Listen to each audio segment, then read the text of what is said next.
Strong public schools make strong communities. There's an East Baton Rouge Parish School in your neighborhood, building the leaders of tomorrow every single day. It's a thankless task, but they look after our children and they look after the future of Baton Rouge, the future of Louisiana, and the future of this country. Strong public schools. Our commitment is providing quality public schools in East Baton Rouge Parish School. For more information, visit us online at ebrschools.org.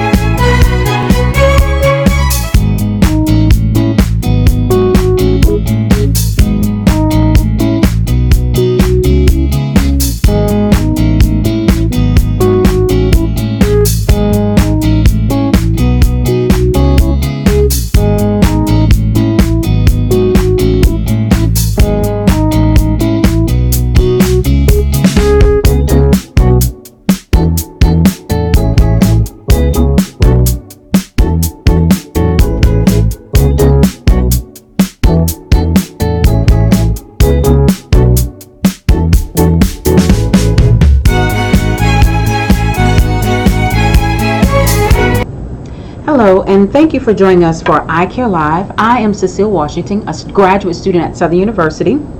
I am here with Miss Sarah Bellinio, iCare intern for LSU. She will be talking with us today about evidence-based strategies for reading interventions for parents and teachers in which they can use to help their kids and empower them to become better readers. Miss Sarah, can you please tell us a little bit about this program? Yeah, so we're just going to be talking about several different strategies that can be used at home. Parents can, implement them at home with their own children. Teachers can use them at the class-wide level at schools for their struggling readers. And as we know, reading is incredibly important as a skill for children. For the first several years of school, students are learning how to read, and then after that, they're reading to learn. And so it's quite important, if students are struggling with this, that these strategies be implemented by parents and teachers to help to catch up those students so that they can be successful in school and then successful in their careers later on. Okay, great. So let's just jump right into it. What are the essential skills of reading? So research has identified 5 essential skills for reading, and these skills build upon one another. So you start out with one, once you master it, you kind of move on to the next. We start out with what's called phonological awareness. It's also called phonemic awareness. And this is essentially listening to auditory sounds and being able to manipulate those sounds. Understanding that when you hear a sentence, it's broken down into individual words. Those individual words have smaller units of sound that can be manipulated to make new words. Then we move into phonics, which is essentially taking that skill of phonemic awareness and connecting it to written language. Understanding that, when I draw this, it's called an A, and that sound can be made as A or ah, and there are certain rules that are applied to language. From there, a student likely is able to sound out words, but they're doing so slowly, sometimes inaccurately, because there are a lot of rules in the English language. And so that's when you would target the third reading skill, which is reading fluency. And that is the ability to quickly and accurately read words. Then you would move into building a child's vocabulary. That is going to help them to learn the meaning of words and essentially move up to that next highest reading level or grade level. Lastly, the most kind of complex and nuanced skill is comprehension. And that is, now that I can read, can I actually retain what I'm hearing and be able to apply that and use that? Can they answer questions about what they've just read? And that, of course, is the ultimate goal for people to understand what they're reading and then be able to use it. That's right. So how do parents and teachers help children actually develop this phonological awareness? So of course this is going to be the one that we start out with first. So there are a lot of kind of fun activities for kids at this age.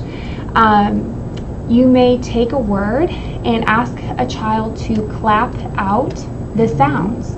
So you may say elephant and practice with the child. Let's clap out the sounds. Elephant. You can do that with all kinds of words. Cat. Let's clap out the sounds. At. They're learning that the words are broken down and can be segmented into these smaller pieces. You can also have kids hopscotch or jump as they're saying the sound names, kind of make it fun.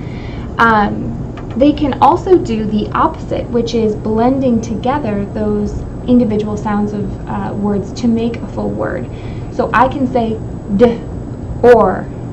What is that? The child will say d, or door, door. I know that word. Or similarly, you may say app. Blend those words together. Map. You can also practice with what they call deletion exercises, where you would say, what's door without d? And the child has to say or. And then you can say, okay, well, let's actually delete and then substitute. Let's say 10, replace t with What is that? And the child has to say men. And so you're kind of learning how to play with language. I will link later to some resources online that parents and teachers can use that have these kinds of activities already laid out for them. That'd be great. I'm sorry. Also, another way that you can build phonological awareness is through using sound boxes. Either, kids can just have little things like this on their desk, or they can even use a page protector like this. And as the teacher or the parent says a word, they can move pennies or tokens into each category. So the teacher says cat. The child will say, okay, how many sounds is that? K, ah, t. There are 3 sounds. Okay. So that's just kind of another way to do it. You can also use these little bingo boards here that have pictures drawn on them. And, the teacher can say, I would like you to point to the pictures that start with the same sound as the word home. The child has to say home. Okay, home, is that like truck? Home, is that like heart? Yeah, I see that's the same, and so again, it's just kind of another way to do it. You can also take pictures and say, I'd like you to make a pile here, and each, the initial sound should be p, okay? Put anything that starts with p in this pile. That kind of thing. Those are also activities that can be used to build phonological awareness skills. Okay, those sound like some really good interactive and fun activities that parents and teachers can do with the kids. So after our children have mastered this phonological awareness, how do we help them with the phonics? So that's when we're connecting it to letters and to written language. And so essentially the activities are going to be very, very similar to the phonological awareness skills. However, you're going to be incorporating letters. And so you may do that same activity here, except this time the child is using a marker and actually writing in the letters rather than just moving tokens.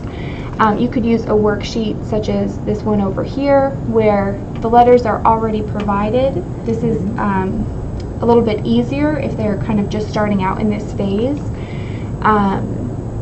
And similarly, you can do those kinds of word sorts, but rather than just having the picture, you'd want to also include the letters so that they begin to understand that the letters are connected to those sounds. What grade level is this roughly? It will depend on, the age and the skill level of the child. Some students, especially those who have a reading disability, may continue to struggle with things like phonics in 2nd, 3rd grade. Some kids are going to pick up on it more quickly. So usually the early elementary school ages, and then as you get into the later ages, you're building more into that fluency, vocabulary, and comprehension sort of phase. Very good. So how do we target this fluency? So now your child's reading, they're reading kind of slowly, they might be making errors. And so we target fluency to increase that speed and increase the accuracy. There are a lot of different things that we can do here. One really good one is to just use flashcards. I like to use the Dolch sight words. Those are easily available online. They have them for each grade level. It's just a list of commonly used words. And the child essentially practices flashcards to memorize them so that they are really easily spotted and can be said out loud. What I recommend doing is having what's called a learning deck. Those are the words that the child is still trying to master. And then for words that the child knows very easily and has a repeated history of getting correct, those words can go into a mastery deck. That mastery deck can be reviewed maybe once a week just to make sure that they're remembering those. And you may take 10 different words.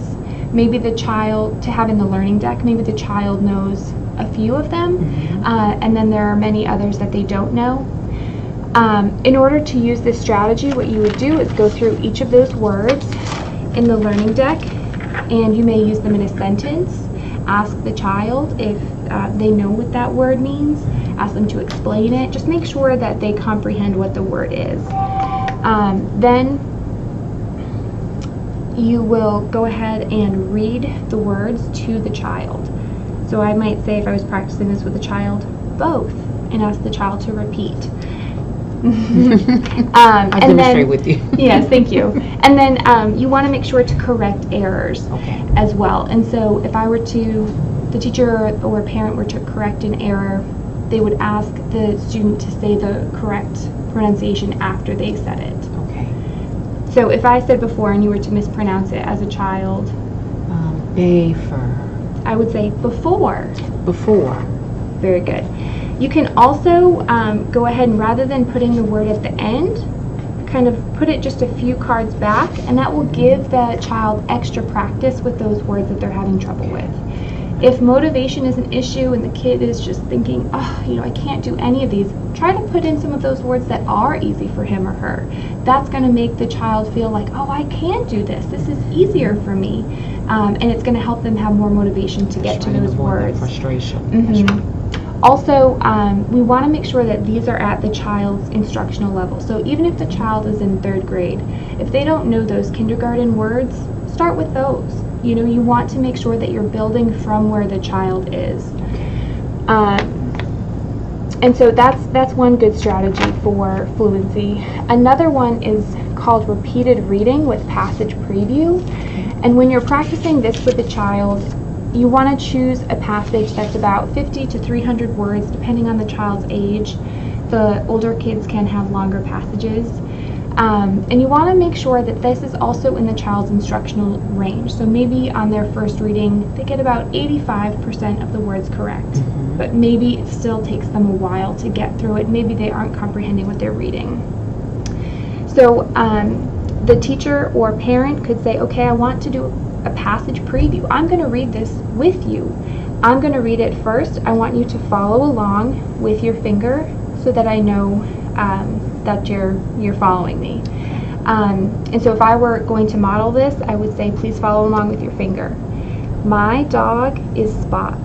Spot has a ball. It is a red ball. And so I'm just checking to make sure that you're doing that with me. After that, I would ask the child to go ahead and read. If she pauses for more than 3 seconds, I'll go ahead and say the word. If she gets a word incorrect, I'll go ahead and make that correction for her and ask that she repeat the word that I provided. So if we were actually practicing this passage, I would ask you to go ahead and read it. Okay. My dog is Spot. Spot. Spot has a ball. It is a red ball. Good. And so this would then continue. She made a few errors on that go, so we would do it again and run through until she could do the whole thing without errors and with expression, right? Make it sound like she was actually reading. If we're dealing with a longer passage here, what we would want to do is go through and maybe just have the teacher or parent read the phrase that the child made a mistake on, and have the student practice that one again. That way we're really getting a lot of repeated practice with those difficult parts of the passage. Okay. So how would teachers and parents improve their students' vocabulary and comprehension? It's really big in the school system. So what could they do to build that? So if we wanted to, say, target vocabulary, teachers or parents can use what's called a semantic web.